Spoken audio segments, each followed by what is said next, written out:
ఈరోజు AP assembly అలాగే శాసనసభ శాసన మండలి రెండు కూడా సమావేశం అవటం జరిగింది.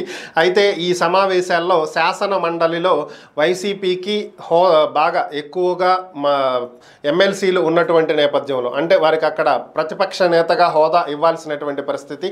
అసెంబ్లీలో అయితే 10% సీట్లు రాలేదు కాబట్టి, అంటే 18 సీట్లు వస్తే ప్రతిపక్ష హోదా ఇస్తారు. సో ఇక్కడ శాసనసభకు ప్రతిపక్ష నేతగా జగన్ వ్యవహరించేవాళ్ళు.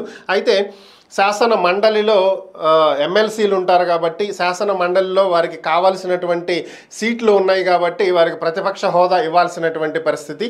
సో ప్రతిపక్ష నాయకుడిగా ఈరోజు వైఎస్ఆర్ కాంగ్రెస్ పార్టీకి చెందినటువంటి ఎమ్మెల్సీ లేళ్ల అప్పిరెడ్డిని ప్రతిపక్ష నేతగా గుర్తిస్తున్నట్లుగా సూర్యదేవర ప్రసన్న కుమార్ పేరుతోటి ఒక నోటిఫికేషన్ అయితే జారీ చేయడం జరిగింది. దీని ప్రకారం వైఎస్ఆర్ కాంగ్రెస్ పార్టీ ఎమ్మెల్సీ శాసన మండలిలో ప్రతిపక్ష హోదాను దక్కించుకోగలిగింది. ఇక శాసనసభలో కూడా ప్రతిపక్ష హోదా ఇవ్వాలి అని చెప్పి జగన్ కోరుతున్నప్పటికీ, దీనికి సంబంధించి స్పీకర్ అయ్యన్న పాత్రుడికి లేఖ రాసినప్పటికీ కూడా ఇంతవరకు స్పీకర్ దీని గురించి ఎటువంటి ప్రకటన చేయలేదు. అంటే హోదా ఇస్తున్నామనో ఇవ్వట్లేదనో కుదరదనో ఏదో ఒకటి రిప్లై అయితే ఇవ్వాలి, కానీ ఇప్పటి వరకు దీని గురించి స్పీకర్ స్పందించలేదు.